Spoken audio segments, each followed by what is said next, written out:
ప్రభునందు అత్యంత ప్రియులైనటువంటి మా ప్రియులందరికీ ప్రభునామమున మీకు మా శుభాభివందనాలు తెలియజేస్తున్నాం. ఈ దినమున కూడా మన యొక్క బైబిల్ పఠనము పరిశుద్ధ గ్రంథం బైబిల్ని ఆధారం చేసుకొని కార్యారంభం కంటే కార్యాంతము మేలని ప్రసంగి గ్రంథము 7:8 వచనం. ఈ వచనాన్ని ఆధారం చేసుకొని మత్తయి సువార్తలో నుండి మనము గత దినాల నుంచి మనం ధ్యానిస్తున్నాం. ఈ దినమున కూడా మత్తయి సువార్త 5వ అధ్యాయము 45 నుండి 48 వరకు ఉన్నటువంటి భాగాలను మనం చూస్తాం.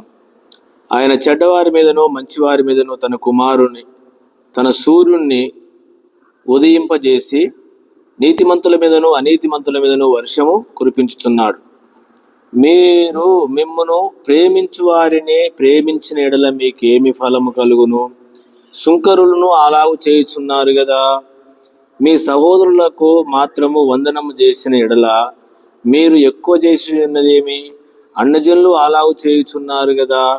మీ పరలోకపు తండ్రి పరిపూర్ణుడు గనుక మీరును పరిపూర్ణులుగా ఉండెదరు. దేవుని బిడ్డలారా, ఈ మాటలు అనుసరించి మనము గత పాఠంలో ఈ సత్యాలను ఎన్నో చూస్తూ వచ్చినాం. ఇవన్నీ చివరి అధ్యాయం ముగింపులో 5వ అధ్యాయం ముగింపులో చెప్తున్న మాట ఏదంటే, మీ పరలోకపు తండ్రి పరిపూర్ణుడు గనుక మీరును పరిపూర్ణులుగా ఉండెదరు. పరిపూర్ణుడు ఎవరండి? మన యొక్క పరలోకపు తండ్రి. పరిపూర్ణుడు అంటే ఆయన దేనిలో కూడా అసంపూర్ణత అనేది లేదు. ఈ రోజుల్లో మన జీవితాలలో ఎన్ని అసంపూర్ణతలు ఉన్నాయి. అందుకనే చక్కగా ఈ మాట పరిపూర్ణుడు అనే మాట ఇంగ్లీషులో పర్ఫెక్ట్ అని రాయబడి ఉంది. Be he there for perfect even as your Father which is in heaven is perfect. పరిపూర్ణ దేవుడు ఒక్కడే పర్ఫెక్ట్ అన్నమాట, పరిపూర్ణుడు అన్నమాట.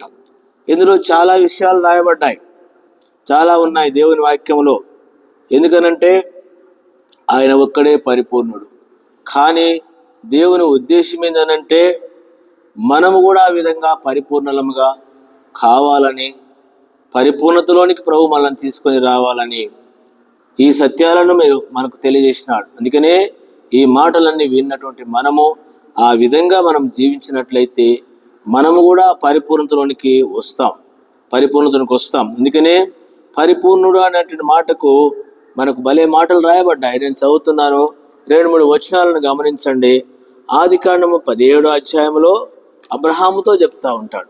అబ్రహాముతో ఆదికాండము 17వ అధ్యాయంలో ఈ విధంగా దేవుని దాసునితో చెప్తున్నటువంటి యొక్క మాట, మా 17వ అధ్యాయము 1వ వచనం. అబ్రహాము 99 ఏళ్ల వాడైనప్పుడు యెహోవా అతనికి ప్రత్యక్షమై, నేను సర్వశక్తి గల దేవుడు, నా సన్నిధిలో నడుచుతూ నిందారతుడవై ఉండుము.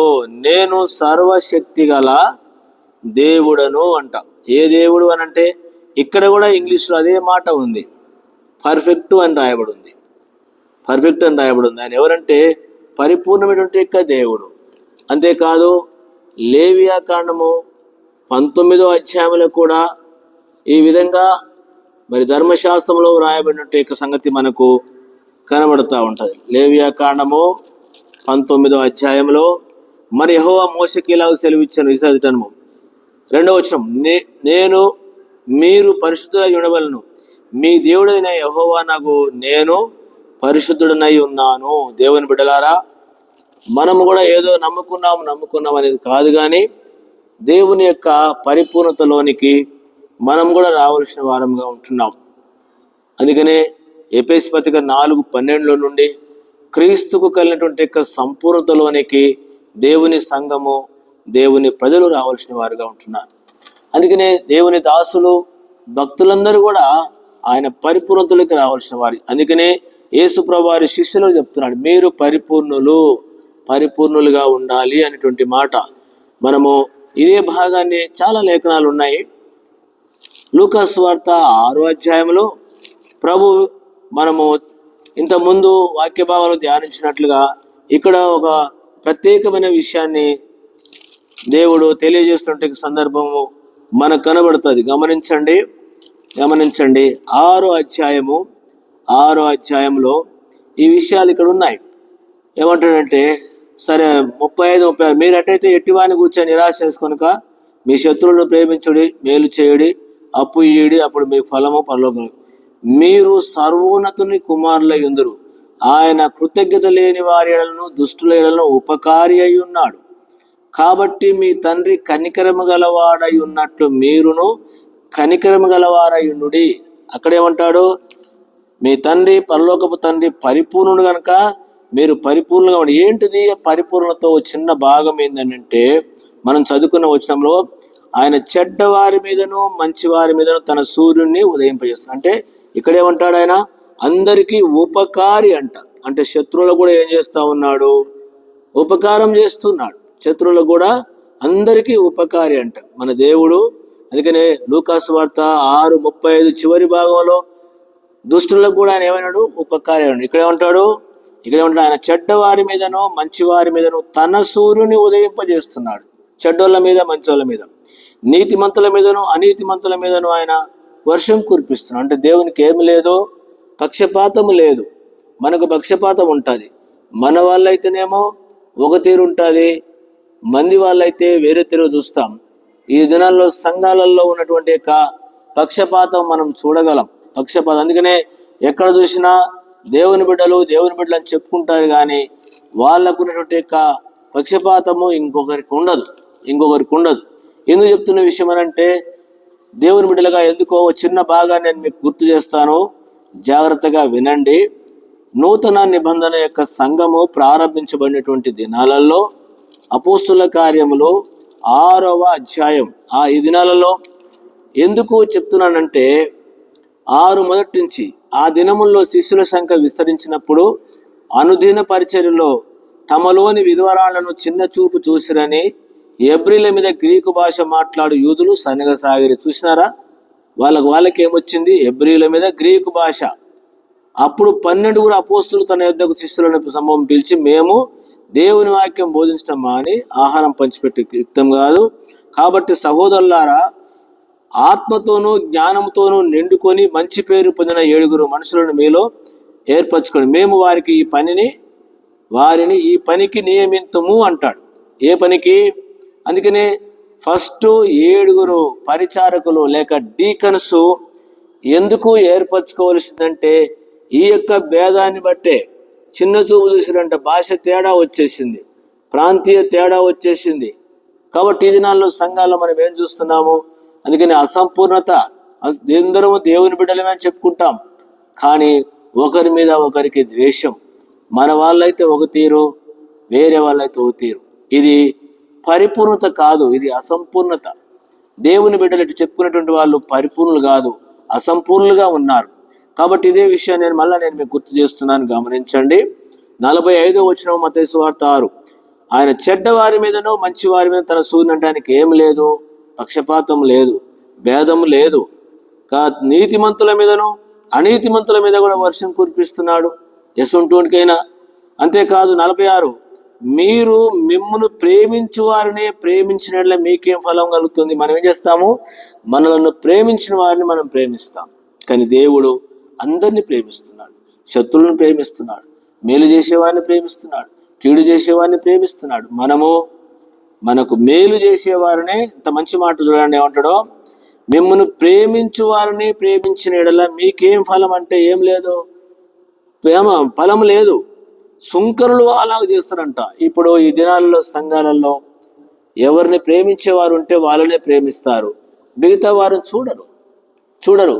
సంఘాలకు వచ్చి ఒకరికి ఎంతో మంది వస్తూ ఉంటారు, ఒకరికొకరు మాట్లాడుకుంటూ వెళ్తారు. మళ్ళీ వాళ్ళు ఎవరు కలుస్తారో వాళ్ళు మాత్రం వందనం చెప్పుకుంటారు, వాళ్ళు మాత్రం మాట్లాడుకుంటారు, వాళ్ళే కలిసి ఉంటారు. కాబట్టి ఎవరు వచ్చినారు, ప్రేమించినట్టు వారు ఎంతమందో ఉన్నారు. నువ్వు సంఘంలో నీవు ఈ సత్యాన్ని ఎరుగు. నిజంగా నువ్వు ఎంతమందిని ప్రేమిస్తున్నావు? అందుకనే ప్రేమించే వారినే ప్రేమిస్తే మీకు ఏం ఫలం కలుగుతుంది అన్నాడు. ప్రశ్న అది కలుగుతుందా? కాబట్టి అది సుంకరులు చేస్తారంట, ఇది సుంకరులు. కాబట్టి ఈ రోజుల్లో చాలా మంది సంఘాలలో సుంకరులాగా ఉన్నారు. వాళ్ళని ప్రేమించే వారినే ప్రేమించుకుంటారు, వాళ్ళకేదో చేస్తే వాళ్ళనే. రెండో విషయం 47వ వచనం, మీ సహోదరులకు మాత్రము వందనం చేసినట్ల మీకేమీ ఎక్కువ చేసిందే ఉంది. మన సహోదరులకే ఎందుకంటే వాళ్ళే చెప్పుకుంటారు, మిగతా వాళ్ళు కొదనాలు చెప్పరు. అదే పక్కన కూర్చుంటారు, వాళ్ళు కూర్చుంటారు, ఏమో కూర్చుంటారు. మళ్ళీ వచ్చేసి లేవగానే అయిపోగానే వాళ్ళు చెప్పుకుంటారు, పక్కన చెప్పరు, ఇటు పక్కన చెప్పాడు. నువ్వు ఎక్కువ చేసింది ఏముందయ్యా? ఏముంది? నువ్వేమి విశ్వాసివి, ఏమి పరిచారకునివి, ఏం సేవకులము, ఏం బాధ్యత గలవారం. కాబట్టి ఏంది నువ్వు ఎక్కువ చేసింది ఏముంది? అందుకని మీ సహోదరులకు మాత్రము వందనము చేసిన ఎడలా మీరు ఎక్కువ చేయిస్తున్నది ఏముంది? అన్ని జనులు అలా చేస్తారంట. అన్ని జనులకు నీకు తేడేంది? ఈరోజు దేవుని బిడ్డమని చెప్పుకుంటున్నాం, క్రైస్తవులం చెప్పుకుంటున్నాం, పరలోకమందున్న తండ్రి అని ప్రార్థన చేస్తున్నాం. కాబట్టి పరలోకం యొక్క తండ్రి యొక్క లక్షణాలు ఏమైనా ఉన్నాయా? పరలోకం యొక్క తండ్రి యొక్క గుణగణాలు ఏమైనా ఉన్నాయా? ఆయన యొక్క సారూప్యంలోనికి మనం ఏమైనా రాగలిగినామా? ఇంకా ఏ విధంగా మనం జీవిస్తూ ఉన్నాం? కాబట్టి ఇది మనం ఎర్రగొట్టే యొక్క సత్యం. ఎక్కువ చేసింది ఏం లేదు, అన్ని జనులు అలా జీవిస్తున్నారు కదా. కనుక చివరిగా చెప్పే మాట ఏంటంటే, మీ పరలోకపు తండ్రి పరిపూర్ణుడు. ఒకసారి మన ప్రభుని మనం చూసి ఆయన మంచి వారి మీదను చెడ్డవారి మీదను ఎట్లా వర్షం కురిపిస్తున్నాడు, నీతిమంతుల మీదను అనీతిమంతుల మీదను ఎట్లా ఆయన వర్షం కురిపిస్తున్నాడో, మనము కూడా అందరినీ సమానంగా భేదాలు లేకుండా దేవుని యొక్క ప్రేమను కలిగి ఒకరినొకరు మనం ప్రేమించి ఒకరికి ఒకరు వందనాలు చెప్పుకొని ఒకరికి ఒకరు ప్రార్థన చేసుకొని ఏ మాటలన్నాయే ఎందుకని అంటాడు 43లో ప్రేమించడం. వాడు శత్రువు అన్న కానీ మిత్రుడు అన్న కానీ మన వంతు మేరకు మనము ప్రేమించవలసిన వారంగా ఉంటున్నాం. వాడు మనల్ని ప్రేమించకపోయినా నిరాకరించినా వారికి మనం ఏం చేయాలంటాడు? వారికి మనం సాయం చేయాలా, లేక మన వంతు మనం చేయాలా? పాత నిబంధనలో ఒక విషయాన్ని నేను మీకు గుర్తు చేస్తాను, గమనించండి. నిర్గమాకాండము 23వ అధ్యాయము, నిర్గమాకాండము 23వ అధ్యాయంలో దేవుడు మోషే ద్వారా ఒక విషయాన్ని గుర్తు చేసినాడు. 23వ అధ్యాయం 23 గమనించండి. 4వ వచనం, 4 ఇక్కడ కూడా రాయబడి ఉంది. 4వ వ్యాజ్యమాడు, నీ శత్రువుని ఎద్దైనను గాడిదైనను తప్పిపోవుట అది నీకు కనబడిన ఎడలా అగత్యంగా దాన్ని తోలుకొని వచ్చి వానికి అప్పగించ. శత్రువు అంటవాడు. మనం ఏమంటాము? ఇంకా దూరం వెళ్ళగొడతాం, వాడిని కనబడకుండా చేయాలి, వాడు ఇంకా ఇబ్బందులు పడాలని చెప్పేసి చేసేవాళ్ళు లేరా? రకరకాల వాళ్ళని మనం చూస్తున్నాం సంఘాలలో. కాబట్టి మనం ఎట్లా పరిపూర్ణమవుతాము, ఎట్లా దేవుని బిడ్డలమవుతాము, ఏమని మనము దేవుణ్ణి దేవా తండ్రి అని అనగలము మనము? చూడండి, నీ శత్రువుని ఎద్దైనను గాడిదైనను తప్పిపోవచ్చుండగా అది నీకు కనబడినలా అగత్యముగా దాన్ని తోలుకొని వచ్చి వానికి అప్పగించాలి. అప్పగిస్తామా? అంత ప్రేమ మనకుందా? అది మనం చేయగలమా? ఇది ఎవరు చేస్తారంటే దేవుని యొక్క బిడ్డలుగా ఆయన బిడ్డలు, ఆయన కుమారులు చేస్తారు. ఇది పరిపూర్ణతలోకి వచ్చేటువంటి అనుభవం, ఇది అనుభవం. అందుకనే ఆ ట్రైనింగ్ మనకు అవసరం. అందుకనే మేము కూడా ప్రయత్నం చేస్తూ ఉన్నాం ఆ విధంగా, దాని కొరకు ప్రభు సహాయపడినట్లు ఆ విధంగా మనం చేసుకోవాల్సిన వారం. అప్పుడే దేవుని రాజ్యంలో మనం ఉంటాం. లేకపోతే ఇక్కడ ప్రార్థన చేసుకొని పోవడం తప్ప ఏముండదు. 5వ వచనం, నీ పగవాని గాడిద బరువు కింద పడి ఉంట చూసి దాని నుండి తప్పింపక యుందువని నీవు అనుకునినను అగత్యముగా వాడితో కలిసి దాన్ని విడిపింపవలెను. ఏం చేయాలట? నీ పగవాని గాడిద బరువు కింద పడింది, బాగా పడింది అని అంటాం. ఇంకంత మన శత్రువు ఎవడైనా పగోడు పడిపోతే వాడు బాగా పడ్డాడు, వానికి ఇంకా దెబ్బలు తగలదు అనుకుంటాం. ఇక్కడ గాడిద పడింది. ఆ రోజుల్లో గాడిదలు ఉన్నాయి. ఈ రోజుల్లో మనకు కూడా బండ్ల మీద నుంచో అటు నుంచో ఈ నుంచో మెట్ల మీద నుంచో అక్కడి నుంచో కింద పడతాం. కింద పడగానే మనం ఏం చేస్తాం? వాడు బాగుపడి ఉంటాం. లేకపోతే మనకి ఏమైనా సాయం చేస్తామా? చేస్తున్నావా? అట్లా చేస్తున్నామా? అందుకొరకు ఏమంటాడు? నీ పగవాని గాడిద బరువు కింద పడిన చూసి దాని నుండి తప్పించక యుందువని నీవు అనుకునే ఎడల అగత్యంగా నువ్వు వానితో కలిసి ఏం చేయాలి? వాడిని విడిపించాలి. సుమా, విడిపించాలి. చాలా సంగతులు ఉన్నాయి. అందుకనే ఈ మాటను మనం జ్ఞాపకం పెట్టుకొని దేవుని బిడ్డలుగా ఆయన యొక్క పరిపూర్ణతలోనికి మనం వస్తాం. చివరి దినాలలో ఉన్నాం, భయంకర దినాల్లో ఉంటున్నాం. దేవుని వాక్యాన్ని వింటున్నాం. మనం పరలోకం యొక్క తండ్రి యొక్క కుమారులం అని చెప్పుకుంటున్నాం. అందుకొరకనే ఈ మత్తయి సువార్తలో ఉన్నటువంటి విషయాలన్నీ కొండ మీద ప్రసంగంలో ఆయన శిష్యులకు, ఆయన బిడ్డలో చెప్పిన మాట. కాబట్టి మాటలన్నట్టు విన్న మనం కూడా ఈ అనుభవంలోనికి ఆయన మంచి వారి మీద కావచ్చు. ఎందుకంటే నిర్హేతుకంగా వాడి దగ్గర నుంచి మనం ఏదో ఆశించి కాదు, ప్రభువును బట్టి ప్రభువుని బట్టి మనం ఆ విధంగా చేయడం అనేది, దేవుణ్ణి బట్టి మనం చేస్తే మనకు ఫలం ఉంటుంది, మేలు ఉంటుంది, క్షేమం ఉంటుంది. చూడండి, ఒక చిన్న మాటను నేను మీకు గుర్తు చేసి ప్రార్థన చేయాలని తలుస్తూ ఉన్నాం. కొలసి పత్రిక గమనించండి. కొలసి పత్రికలో ఇక్కడ పౌలు గారు ఒక చక్కని విషయాన్ని తెలియజేస్తూ ఉన్నాడు.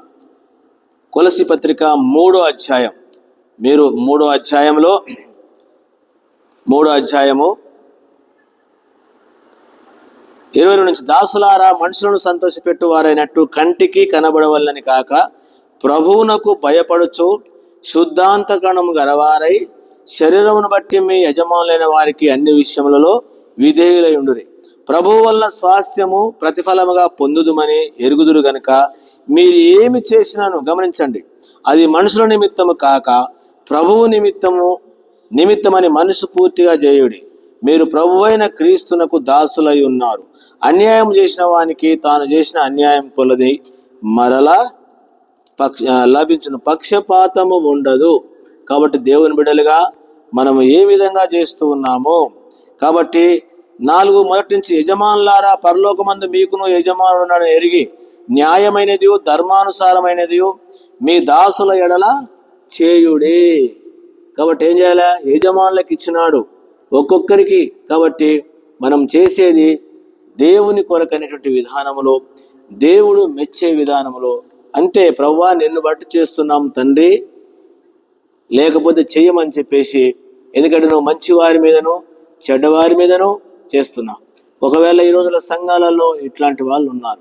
వీరి గురించి బైబిల్లో మరొక మాట కూడా ఉంది. ఎట్లనే అనేకులు ఈ మాటలు వింటూ ఆ విధంగా ఉండబాకండి. ప్రకటన గ్రంథము 22వ అధ్యాయంలో చివరి యొక్క సమయాలలో ప్రభు చెప్తున్నాడు, ఇదిగో నేను త్వరగా వస్తున్నాను అన్నాడు.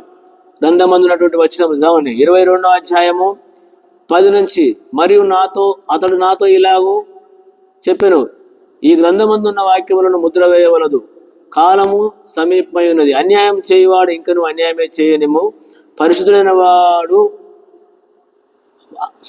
అపవిత్రుడైన వాడు ఇంకను అపవిత్రుగా ఉండనిమ్ము, నీతిమంతుడు ఇంకను నీతిమంతుడు ఉండనిమ్ము, పరిశుద్ధుడు ఇంకను పరిశుద్ధుడుగానే ఉండనిమ్ము. ఇదిగో నేను త్వరగా వస్తున్నాను, వాని క్రియ చొప్పున ప్రతి వానికి చుటకు నేను సిద్ధపరిచిన జీవితము నా యొద్ద ఉన్నది. కాబట్టి ప్రభు వస్తున్నాడు. కార్యారంభం కంటే కార్య అంతము మేలు. రేపు ప్రభు వచ్చినప్పుడు మనం ఏ జీతం పొందుతామో దాని కొరకు మనం ఎదురు చూస్తాం. మన దగ్గరే ఉంది, మనం చేసిన దాన్ని బట్టే ఉంది. కాబట్టి ఆ విధంగా ప్రభు మంచి జీతం పొందేటువంటి వారంగా, మీ పరలోకపు తండ్రి పరిపూర్ణుడు గనుక మనము కూడా పరిపూర్తులకు వస్తాం. మన పరలోకపు తండ్రి కనికరము గలవాడు గనుక ఆ కనికరమైన మాటలు తింటాం. పరలోకపు తండ్రి దేవుడు ప్రేమ గలవాడు కనుక మనం అలాంటి ప్రేమను కలిగి ఉందాం. అలాంటి విధానంగా ప్రభు మనకు సహాయపడును గాక. ప్రియమైన తండ్రి, భాగాన్ని దీవించండి. విన్నటువంటి మాకు నీ పరిపూర్ణతలోనికి మమ్మల్ని నడిపించమని మీ దైవరస్తునికి అప్పగిస్తూ విన్నటువంటి మా ప్రియులందరి కొరకు ప్రార్థిస్తున్నాం. ప్రభు చూపని యేసునామమున ప్రార్థించి వేడుకుంటున్నాను తండ్రి, ఆమేన్. మన తండ్రి అయిన దేవుని యొక్క ప్రేమ, మన ప్రభువైన యేసుక్రీస్తు కృప, పరిశుద్ధాత్మ సహవాసం మనందరి తోడై ఉండును గాక, ఆమేన్.